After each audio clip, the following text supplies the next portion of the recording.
ಹೊಣೆ ಒಂದು ನಿಮಿಷ ಯಾರು ಬಿಜೆಪಿ ಅವ್ರು ಮಾಡ್ತಾರೆ ಅವ್ರು ಬದನೆಕಾಯಿ ಏನಾಯ್ತಂತೆ ಸಿಂಧೂರದು ಹೆಣ್ಮಕ್ಳನ್ನ ಎದುರುಗಡೆ ಅವ್ರ ಯಜಮಾನ್ರನ್ನ ಹೊಡೆದ್ರಲ್ಲ ಎಷ್ಟು ಜನರನ್ನ ಇಂಟೆಲಿಜೆನ್ಸ್ ತೆಗ್ದಾರೆ ಅದನ್ನೇ ಹೇಳ್ತಾರೆ ಸಿಂಧೂರದು ಎಷ್ಟು ಜನರನ್ನ ತೆಗೆದ್ರೆ ಇವತ್ತವರೆಗೂ ಆಕ್ಷನ್ ಇಲ್ಲ ರೀ. ಅದು ಯಾವುದೋ ಗುಜರಾತಲ್ಲ ಎಲ್ಲೋ ಬ್ರಿಡ್ಜ್ ಬಿದ್ದೋಯ್ತು, ಇವತ್ತವರೆಗೂ ಆಕ್ಷನ್ ಇಲ್ಲ. ಕುಂಭಮೇಳ ಎಷ್ಟೋ ವರ್ಷದಿಂದ ರೆಡಿ ಮಾಡ್ಕೊಂಡು ಎಲ್ಲ ಮಾಡಿ ಸ್ಟ್ಯಾಂಪಿಡ್ ಆಗಿ ನಾನು ಈಗಲೂ ಕೂಡ ಹೇಳ್ತಾ ಇದ್ದೀನಿ, ಇದನ್ನು ಸಮರ್ಥನೆ ಮಾಡ್ಕೊಳ್ಳೋದಕ್ಕೆ ಯಾವ ಮನುಷ್ಯನಿಂದನೂ ಸಾಧ್ಯ ಇಲ್ಲ, ಯಾವ ಸರ್ಕಾರದಿಂದನೂ ಸಾಧ್ಯ ಇಲ್ಲ. ತಿಳ್ಕೊಳ್ಳಿ, ಇದರಂಥ ಘಟನೆಗಳು ಆಗಬಾರ್ದು. ಇದೆಲ್ಲ ಒಂಥರ ಕರ್ನಾಟಕಕ್ಕೆ ಒಂಥರ ಚುಕ್ಕೆ ಇದ್ದಂಗೆ. ಚುಕ್ಕೆ ಅಂದ್ಕೊಂಡು ಎದ್ಬಿಟ್ಟು ಹೋಗೋಕ್ಕೂ ಆಗಲ್ಲ. ಯಾಕೆಂದರೆ ಆ ನೋವನ್ನು ನಾವು ಅಲ್ಲಿ ಇದ್ದಾಗಲೇ ನಾವು ಅದು ಅನುಭವಿಸ್ದಾಗ ಗೊತ್ತಾಗ. ನನಗೂ ಒಬ್ಬ ಮಗ ಇದ್ದಾನೆ, ಹೆಂಗೆ ಆಗುತ್ತೆ ಅನ್ನೋದು ನಮಗೂ ಗೊತ್ತಿದೆ. ಆಗಬಾರ್ದಾಗಿತ್ತು.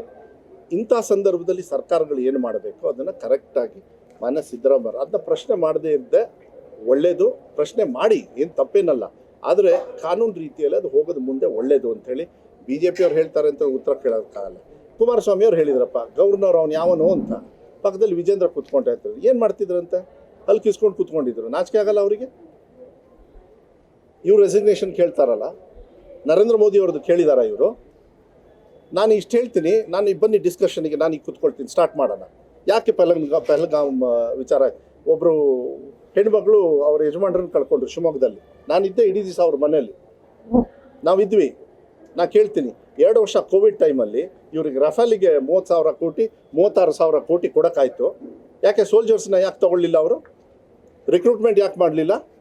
ಪ್ರಶ್ನೆ ಕೇಳಿದಾಗ ರಾಹುಲ್ ಗಾಂಧಿ ಅವ್ರ ಬಗ್ಗೆ ನಗ್ತಾರೆ. ಕೋವಿಡ್ ಬಂದಾಗ ಕೋವಿಡ್ ಬರುತ್ತೆ ಹುಷಾರಾಗಿರ್ರಿ ಅಂದರೆ ಇವರನ್ನು ಬೇರೆ ಬೇರೆ ರೀತಿಯಲ್ಲಿ ಹೇಳಿಸ್ತಾರೆ. ಇಡೀ ದೇಶ ಒಂದಾಗಲಿ ಅಂತೇಳಿ ನಡ್ಕೊಂಡು ಹೋದಾಗ ಹಗುರವಾಗಿ ಮಾತಾಡ್ತಾರೆ ಇವ್ರ ಬಗ್ಗೆ. ಇವ್ರ ಹಣೆ ಬರೋಕ್ಕೆ ಯಾರಾದರೂ ಹೆಜ್ಜೆ ಇಟ್ಟಿದ್ರನ್ರಿ ದೇಶ ಒಂದು ಮಾಡೋದಕ್ಕೆ? ಇವ್ರಿಗೆ ಮಾನ ಮರ್ಯಾದೆ ಇದೆ. ಆ ಅಶೋಕ್ ಲ್ಯಾಂಗ್ವೇಜ್ ನೋಡಿದೆ ನಾನು. ಏನು ಹಾಗೆ ಕುತ್ಕೊಂಡು, ಯಾಕೆ ಅಧಿಕಾರದಲ್ಲಿದ್ದು ಇವರು ಎಷ್ಟು ಅನ್ಯಾಯ ಮಾಡಿದ್ದಾರೆ? ಇವರೇನಾದ್ರು ಪ್ರಶ್ನೆ ಕೇಳಿದಾರಾ? ನಾನು ಹೇಳ್ತಾ ಇದ್ದೀನಲ್ಲ, ವಾರ್ ಮಾಡಿರಿ ಅಂದ್ರಿ. ಯಾರ ಟ್ರಂಪು ಬೇರೆ ದೇಶದ ಪ್ರಧಾನಿ, ನಮಗೆ ಸಂಬಂಧ ಇಲ್ಲ. ಅವ ಪಾಕಿಸ್ತಾನ ಇಂಡಿಯನ್ ಹೋಲಿಕೆ ಮಾಡಿಬಿಟ್ಟ.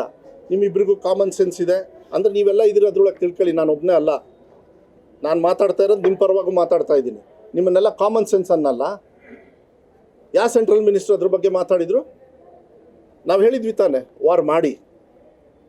ಯಾರು ವಾರ್ ಮಾಡಬೇಡ್ರಿ ಅಂತ ಹೇಳಿದ್ರ ಯಾರಾದರೂ? ಯಾಕೆ BJP ಅವ್ರು ಅದ್ರ ಬಗ್ಗೆ ಮಾತಾಡೋದಿಲ್ಲ? ಅನಾಹುತಗಳು ಈ ಥರ ಆಗಬಾರ್ದು. ಭಾಳ ದುರಂತ ಇದನ್ನ, ಅದನ್ನು ಸಮರ್ಥನೆ ಮಾಡ್ಕೊಳ್ಳೋದಕ್ಕೆ ಆಗೋದಿಲ್ಲ. ಈ ಎರಚಾಟ ಕೈ ಬೆರಳು ತೋರಿಸೋದಿದೆಯಲ್ಲ, ಇವನ್ನೆಲ್ಲ ಬಿಡಬೇಕಾಗುತ್ತೆ. ಅವರು ಕೂಡ ಅಧಿಕಾರ ಮಾಡಿದವ್ರೆ. ಕಾನೂನು ರೀತಿಯಲ್ಲಿ ಏನಿದೆ ಅದನ್ನು ಮಾಡ್ತಾರೆ. ಅದಕ್ಕೆ ನಮ್ಮ ಈಗ ನೀವು ಹೇಳಿದರೆ ಹೈಕಮಾಂಡ್ ಕರೆದಿದ್ದಾರೆ. ಏನೋ ಇದ್ರ ಬಗ್ಗೆ ಎಲ್ಲ ಚರ್ಚೆ ಮಾಡ್ಬೋದೇನೋ, ಅವಶ್ಯಕತೆ ಇದ್ದರೆ ಮಾಡಬೇಕಾಗತ್ತೆ. ಮಾಡಲಿ, ತೊಗೊಳ್ಳಿ ಚರ್ಚೆ, ಅವ್ರಿಗೆ ಬಿಟ್ಟಿರೋದು.